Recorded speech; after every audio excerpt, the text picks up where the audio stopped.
I reviewed the Bose Quiet Comfort Ultra earbuds, second generation, about a month ago, and looking back they were really quite flawed, especially when compared to these. I think speaks volumes that I decided to send those back and choose these over a pair of earbuds that did have their full functionality no matter what OS I chose. They simply were not polished, and I had to return them twice, and only then the second time did I get one that fully worked. So overall, not the best experience. But with these, they've seemed pretty great so far.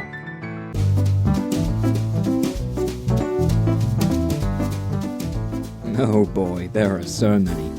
Oh my, one time I walked into a store, opened up the Airpods, which by the way are paired to my phone, and all the Apple devices in the store said, would you like to connect?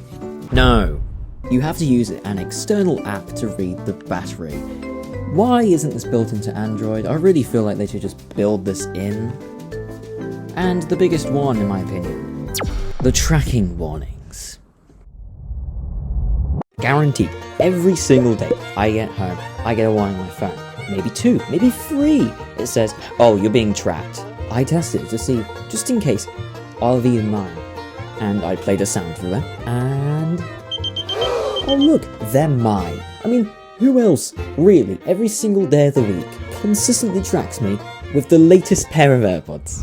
I'm not telling you to remove this feature, because it is good, and it helps people who are actually being tracked, but considering that I am literally connected to them via Bluetooth, you'd really think my phone would be able to pick up that I'm not being tracked. And the AirPods themselves make an audible noise whenever they think I'm being tracked as well. Like, I don't have to play a sound, they just make a noise. Very annoying, because it can just happen at random, and it happens when they move. So I could just be walking, and they just start making that noise, which has happened before. Embarrassing.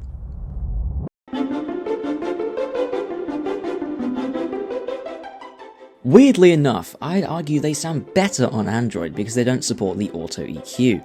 This feature is meant to make it sound more balanced because of a theory that louder volumes mean that we can hear more bass and treble, so they turn that down at higher volumes and etc. And at lower volumes meant to have more treble and more bass to balance out again. But on Android, you don't get that. If that's what you want, well then too bad. But there is a positive learning to all this. If you want to customize them, you can only do that on Android.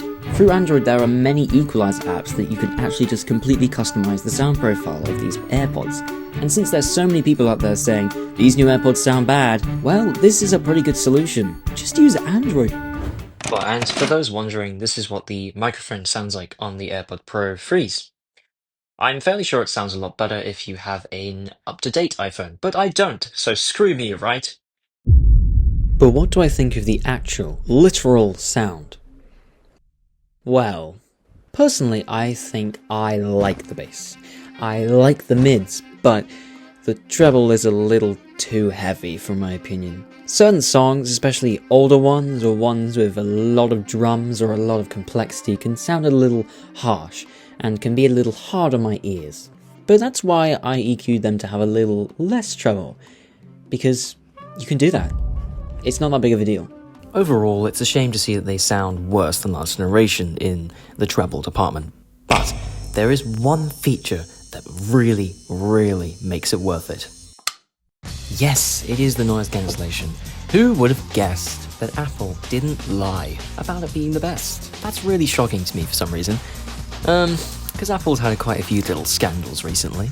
But in all seriousness, the noise cancellation is the best I've ever used. Way better than the Bose, yes, the Bose. Way better than my old mid-range earbuds, and noticeably better than the Pro 2s. And it feels like there's almost nothing in your ears. It doesn't fit as well as the Pro 2s in my opinion, but it is much more comfortable than the Bose. That leads straight into the transparency mode, which of course is best in class. The Bose was already very good, but the AirPods, it is about as close as we've ever got to hearing the outside perfectly. But I do, again, have that treble issue. It sounds like it just increases the treble of everything outside, which is not great, especially if you're on the road and a screaming motorcycle comes by. All you hear is Now, as I'm sure you can guess, I can't test any of the special features. And while I do have an iPhone, it is just too old to use any of these special features. it doesn't have Apple Intelligence, so there's no live translation, and it doesn't even have iOS 26, so I can't even get it to show up properly. But to just quickly gloss over stuff that I'm sure you've already gathered from other reviews: battery on earbuds, very good. Battery in case, a little disappointing. It's USB-C, so that fits into an Android lifestyle. They're Bluetooth 5.3. They still have the geriatric H2 chip, and as you've seen in the video, they charge on your Apple Watch puck. If you have an iPhone, you can use precision finding. Physically, there's a lanyard loop on them. They've got the best touch controls in earbuds. I didn't even need to cover them because you just already know. They've got the all-new foam-infused ear tips. They don't feel very foamy. And they have all the Apple jargon like adaptive EQ, personalized spatial audio. They have more useful features such as the hearing aid, but of course, none of these things are available to me. So, should you buy the AirPod Pro 3s?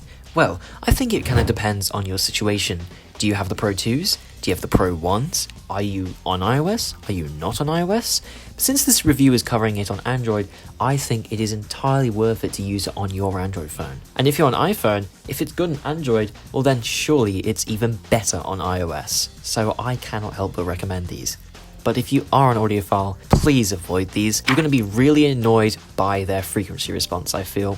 Some may think it's too bassy, some may think the treble is too harsh, like me. I mean, I've heard all matter of opinions, and none of them seem to be particularly positive. If you're in that group, either, well, you know, stay to wired or get the Pro 2s, because their tuning is much more neutral and less offensive. If you want to check out the last review I did, it is underneath the subscribe button, and I'll be seeing you in the next video. Thanks.